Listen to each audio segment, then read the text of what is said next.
In the first episode, I went over some things I felt Sega got right during its run as a hardware maker. This time, I want to go over some things I feel Sega got really wrong. I wanted this list to be more than just simply shitting on failed platforms, and strike more at the heart of Sega's corporate culture and ideology on game releases. Some of these issues have managed to continue even now that the company has gone multi-platform. I have 10 of these for you, so let's get started.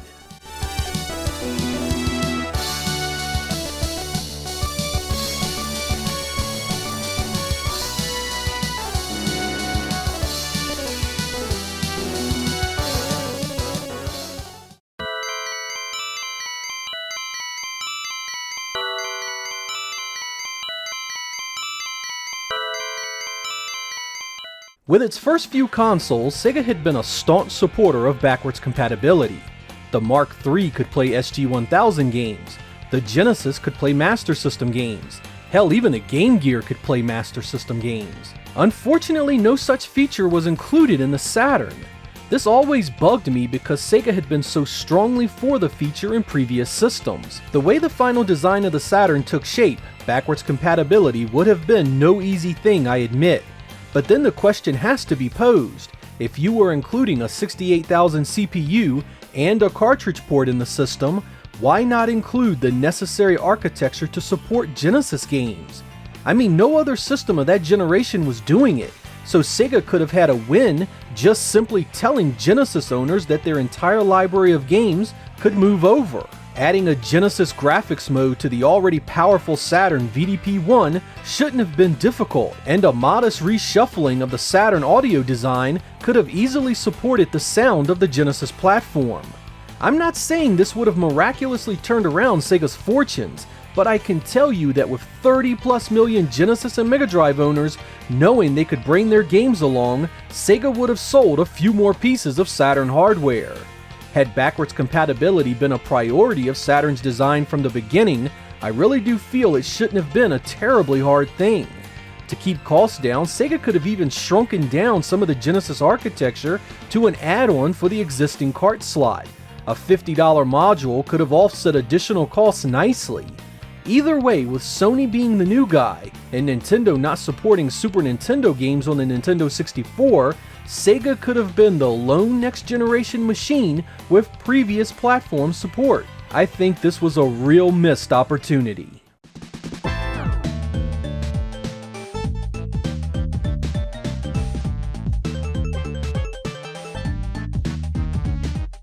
I cannot lie to you on this one. I have always disliked the Dreamcast Controller. You name it and I have a problem with it. The sharp, plasticky directional pad that was a major step back from the Saturn design. The lack of a second analog stick, despite coming out after Sony's dual analog controller and DualShock pads. The funky wire coming out of the bottom of the controller. I just didn't care for anything about it, and even disliked the massive VMU slots that took up so much room. Sega often innovated and stayed on their own path, but here they seriously needed to follow Sony's lead on the analog controller front. Even Microsoft was smart enough to realize you needed a second stick on the pad for proper navigation of 3D space. The fact that Sega could get so much wrong with a controller after getting so much right with the Genesis and Saturn 6-button pads was just infuriating. I mean, if it came right down to it, I would have rather have kept the Saturn 3D analog pad design over what we received on the Dreamcast. That controller's directional pad and 6-button face would have at the very least made fighting games and shoot-em-ups a joy to play.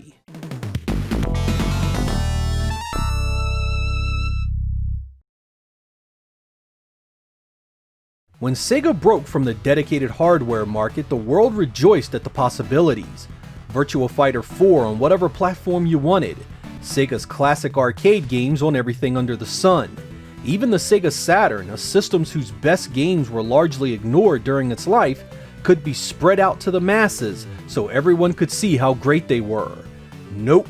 Sega kept a rather mystifying constant among its third-party multi-platform activities, the leaving of many IPs on one platform and never taking them anywhere else. This started immediately too. PlayStation owners never got to see the beauty of Panzer Dragoon Orta. Xbox owners never got the greatness of one of the best fighting games ever made, Virtua Fighter 4. And now, even today, Switch owners are the only ones privy to the Sega Ages line. This has been a mistake from day one in my opinion. Sega fans scattered to the three corners of console land after the Dreamcast. In order for Sega to grab the most customers, they need these games to be multi-platform. As close as the development environments of these systems are today, porting something like Sega Ages couldn't possibly cost more than the worth of gaining all those extra sales. Why are the Sega Ages 2500 games still locked to the PlayStation 2? There are some wicked compilations there, and some damn fine upgrades to a few of those games. Sega needs to reassess the potential of some of these platform exclusive titles. There is an audience for this stuff if done correctly.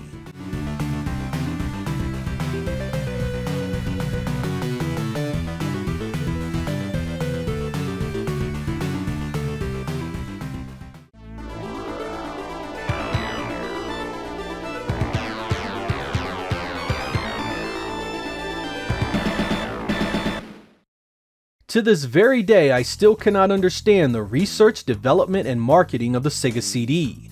Sega designs this add-on with mass storage, CD quality music, and a custom chipset capable of scaling both sprites and backgrounds. They then add another 68,000 CPU to bring it all together. And what do they do with it? They make and market the entire experience as a damn full motion video player. Where exactly were the games that took advantage of all that added power in the Sega CD? Where were the great scaling and rotation titles? Where were the games that blew away what the Sega Genesis was capable of alone? Truth be told, if Sega was looking to just make full motion video and Genesis games with better music, all it needed to do was go the PC Engine Super CD-ROM route and just leave out any dedicated hardware upgrades and just let the extra storage of the CD format be the focus. The system would have been much cheaper that way. Instead, it was almost exclusively third parties that made use of the features of the Sega CD. When Sega did touch upon the extra hardware in the Sega CD, it was often an afterthought, like the bonus stages in Sonic CD. Sega did publish The Incredible Batman Returns, which used the hardware like I was expecting all along, but this was an exception in a catalog of software that often saw the CD-ROM used for little more than cinemas and soundtrack upgrades. The Sega CD didn't have the color or power to do one-to-one arcade ports of Sega's Beast Superscaler boards, but what it could have done would have been a damn sight more impressive than any of those games on the Genesis. Thunderblade, Outrunners, Power Drift, and many more had gotten butchered ports on other 8 and 16-bit platforms, yet the Sega CD, the system with dedicated scaling tech, got next to nothing. What a freaking debacle that design and marketing ended up being.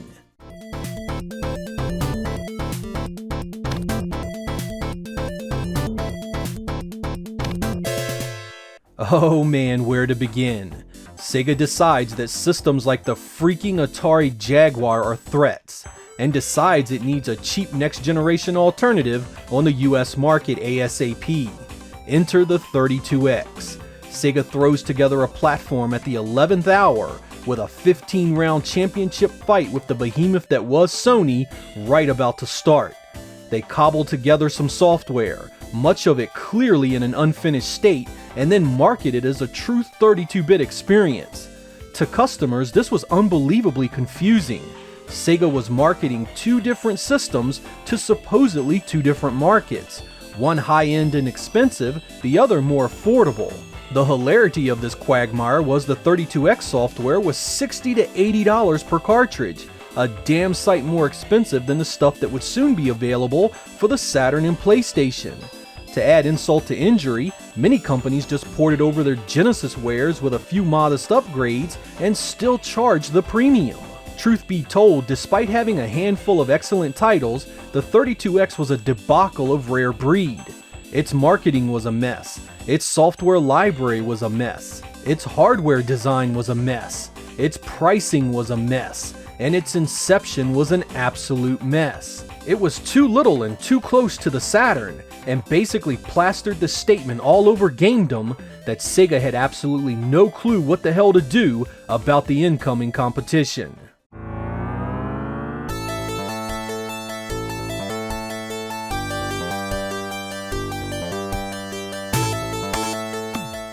This is one I'll harp on forever: Sega's utter and complete lack of IP evolution. The best way I can explain this is by example. Sonic needs to make the jump to polygons on the Saturn. Sega can't do it. Series like Streets of Rage need to make the jump to Saturn. Sega can't do it.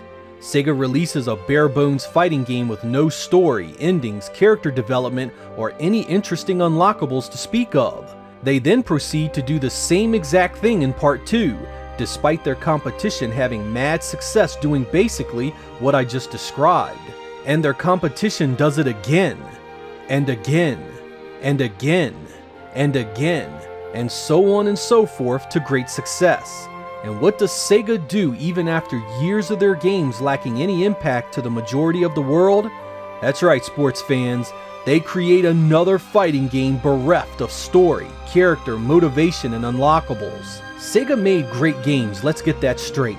I mean, some of their greatness stands the test of time and remains worth playing right till this very day. But Sega had a real problem evolving some of these great games and making them even better.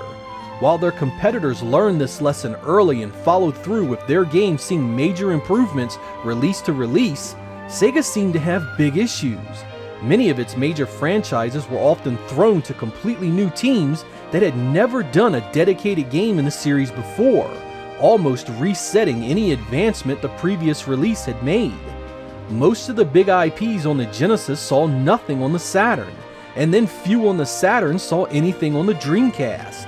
If Sega should have learned anything from Nintendo, it's that improving established greatness can yield fantastic results.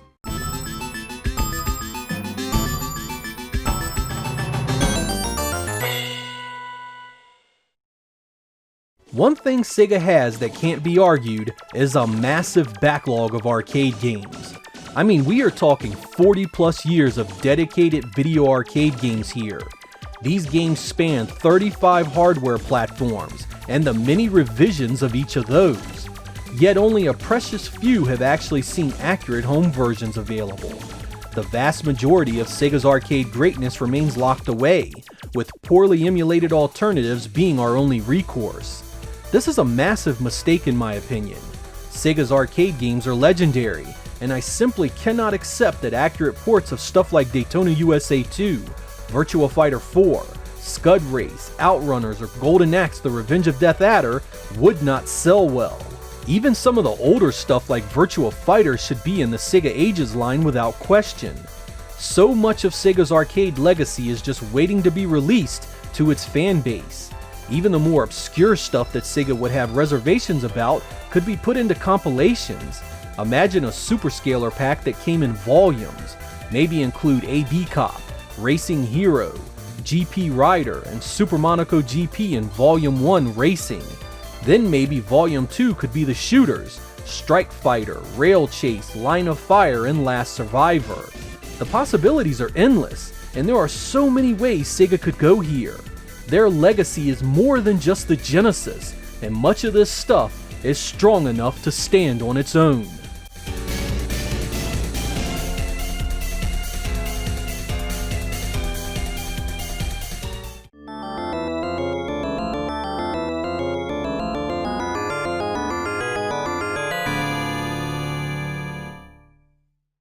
I have brought this up on my channel before, and I am not talking about the launch or pricing specifically here, but the entire strategy used.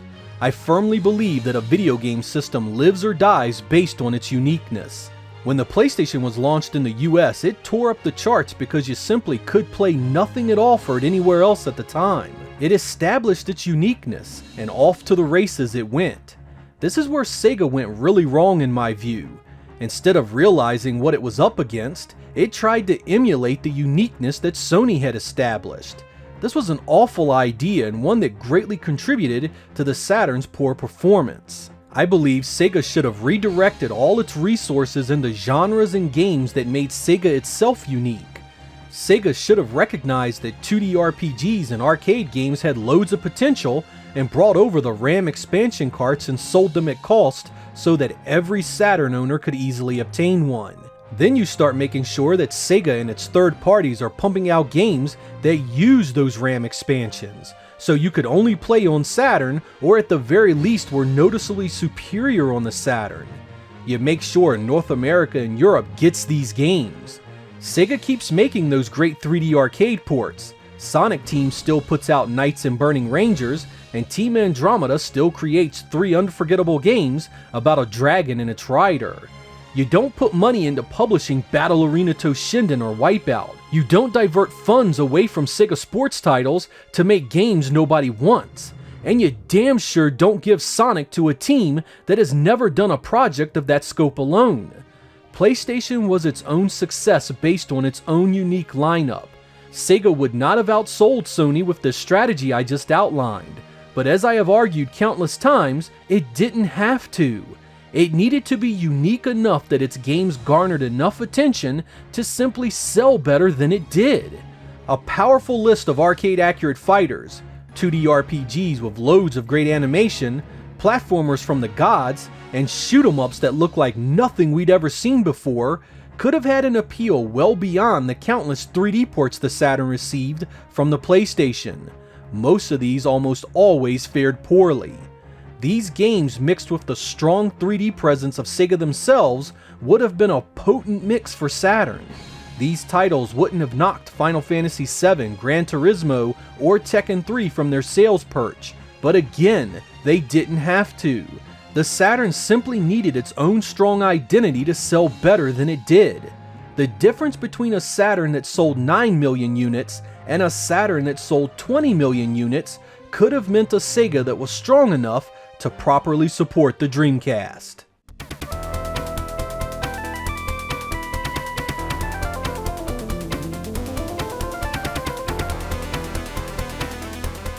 Say it however you want, the inner workings of corporate Sega in the 1990s was nothing short of a shit show. Instead of basking in the limelight together, teams huddled amongst themselves, jealous and bitter.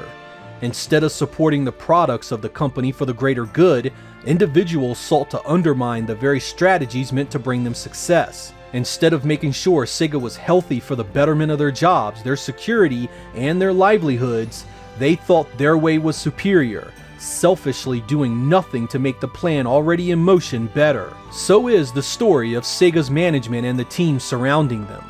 It doesn't really matter whose side you take here, or whose account you prefer to believe. They were all wrong.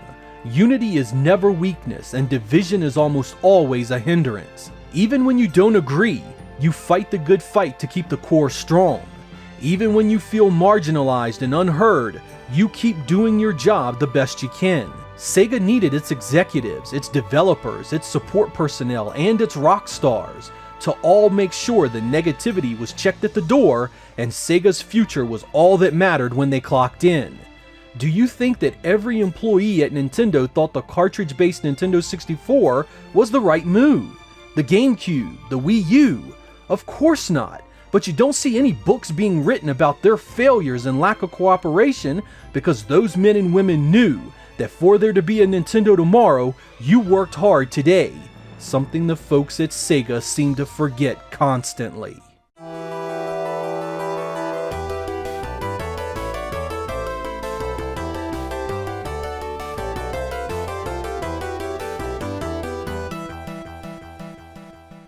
Often in Sega lore, the US launch of the Saturn is considered Sega's worst launch. I happen to disagree sternly. Sega's biggest debacle when it comes to launches was the Japanese Dreamcast. The Saturn had sold strong in Japan during its run. To fit its narrative into the hierarchy of Japanese sales, it outsold the Nintendo 64, the GameCube, the Mega Drive, the Wii U, the Xbox 360, and the PC Engine Duo.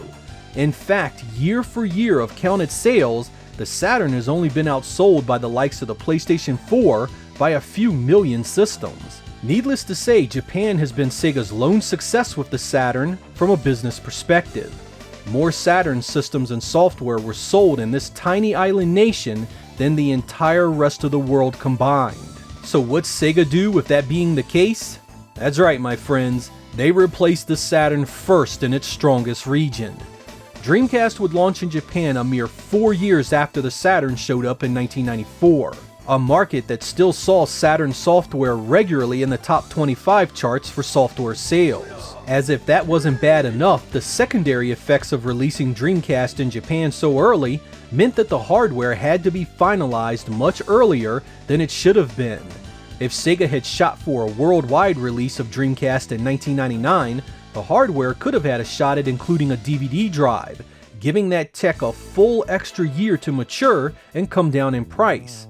The Dreamcast still would have launched a bit before the PlayStation 2 and offered Japanese gamers so much more. Hell, memory had come down in price as well. We could have seen a Dreamcast with more system RAM to boot. Launching in Japan first meant the end of the Saturn in its most successful market, a market Sega had never been successful in any meaningful way. Even if nothing about the hardware of the Dreamcast would change, then Sega should have done it the other way around and released the Dreamcast in America and Europe first, where Sega's Western bosses had already slit the Saturn's throat and allowed it to bleed out unceremoniously in the hot sun. When Sega of America announced the end of Saturn support in the US in early 1998, it would be a year and a half before new Sega hardware and software would show up again, a time that Sega didn't make a dime. Sega went from 50+% of game sales in 1994 to 1% in 1998. The entire plan was a debacle that exceeded the US Saturn launch by miles in my view, and the biggest reason Sega was in the financial position that led to its demise as a hardware maker.